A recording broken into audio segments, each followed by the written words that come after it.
Assalamualaikum dan salam hormat. Bertemu kembali bersama saya Khalis Kadir dalam MG Flash 28 Ogos.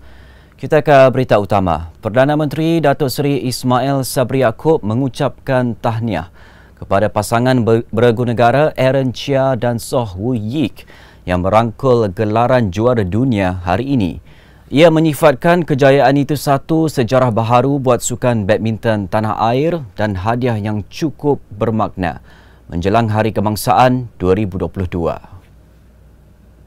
Katanya beliau berbangga kerana pasangan berkenaan berjaya mencipta nama sebagai pemain badminton negara yang pertama memenangi kejohanan badminton dunia 2022.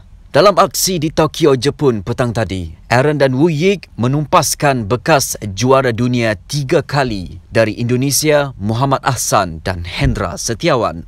Malaysia akhirnya merangkul gelaran itu selepas penantian 45 tahun dengan keputusan 21-19, 21-14 dalam tempoh 40 minit.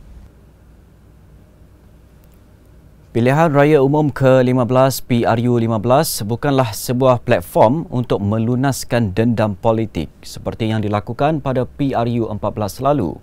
Presiden UMNO Datuk Seri Dr. Ahmad Zahid Hamidi menegaskan propaganda kononnya beliau meminta supaya ia diadakan kerana takut untuk berdepan pengadilan mahkamah adalah fitnah dan permainan persepsi lawan politik.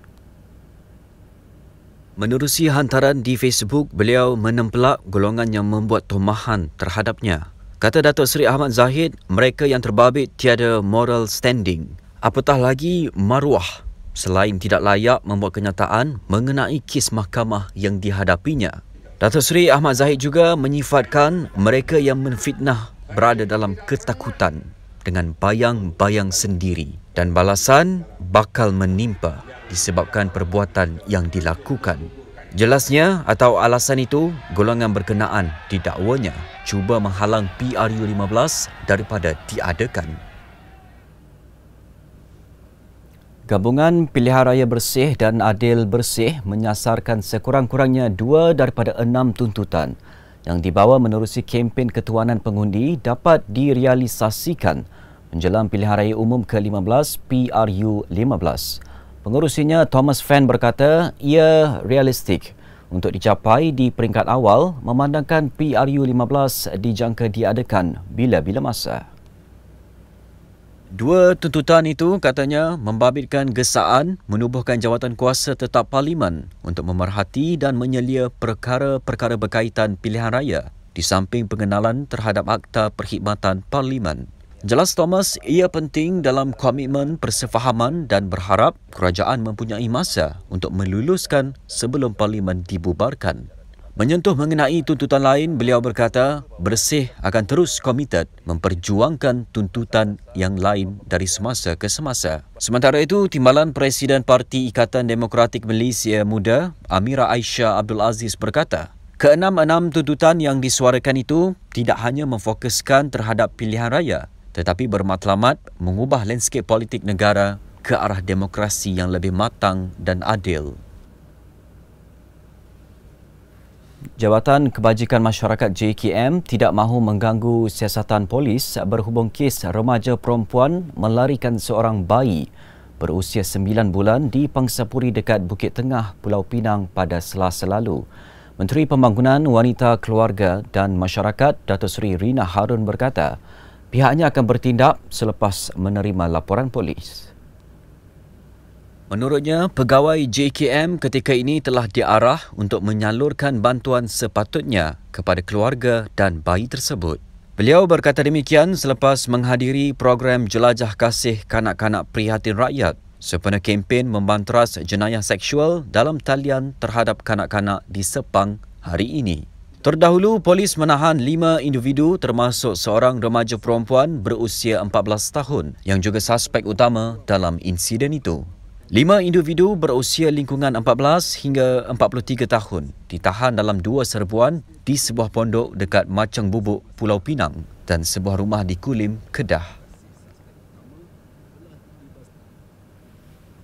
Seorang remaja yang menunggang motosikal secara berbahaya dengan melakukan aksi Superman ditahan polis di Plaza Tol Jabur, Lebuh Raya Pantai Timur LPT1 di Kemaman semalam. Ketua Polis Daerah Superintenden Hanyan Ramlan berkata, suspek berusia 18 tahun yang tidak memberi kerjasama itu ditahan jam 10.30 pagi selepas terbabas 50 meter dari tol ketika dikejar. Menurutnya, lelaki yang menunggang motosikal Honda EX5 itu turut melakukan aksi zigzag berulang kali sejauh 2 km hingga ke kilometer 250 di Lebuh Raya berkenaan. Ketika diarahkan berhenti, suspek memecut laju menghala ke Plaza Tol Jabur dan kemudian membuat pusingan U dengan melawan arus ke Kuantan, Pahang. Pihaknya terus mengejar apabila lelaki itu sekali lagi membuat pusingan U menghala ke Plaza Tol Jabur dan terbabas hingga cedera di dagu. Jelas Superintenden Hanyan, ujian air kencing terhadap penunggang berasal dari jengka Pahang itu negatif dadah.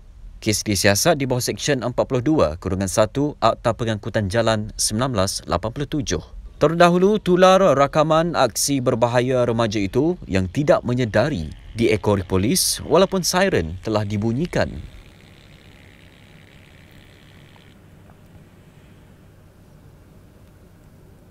Pengeluar produk roti Gardenia di Semenanjung Malaysia, Gardenia Bakeries KL Sdn Bhd dilaporkan akan menaikkan harga produknya bermula 1 September ini. Melalui memo yang tular, sebanyak 53 jenis produk berdepan kenaikan harga, membabitkan harga peruncit dan harga pengguna. Menurut Ketua Pegawai Eksekutif Gardenia Bakeries KL, Koh Chin Huat berkata, kenaikan tersebut tidak dapat dielakkan susulan kenaikan bahan mentah yang meningkat berterusan. Perubahan itu antaranya membabitkan harga roti Gardenia Original Classic iaitu RM2.55 harga peruncit, manakala harga pengguna RM3. Turut mengalami kenaikan ialah Gardenia Delicious Salted Caramel Spread 375 gram iaitu RM13.66 harga peruncit kepada RM17.10 bagi harga pengguna. Sementara itu, semakan pada laman sesawang syarikat itu mendapati harga barangan bagi beberapa produk masih lagi kekal. Ia antara melibatkan Original Classic 400 gram pada harga RM2.80 dan Original Classic Jumbo 600 gram pada harga RM4. Harga pengguna baharu bagi produk itu dijangka mengalami kenaikan 20 sen pada 1 September ini. Setakat ini, tiada kenyataan rasmi daripada pihak Gardenia KL berhubung kenaikan harga berkenaan. Pada November tahun lalu, Gardenia KL turut menaikkan harga produknya bermula 1 Disember.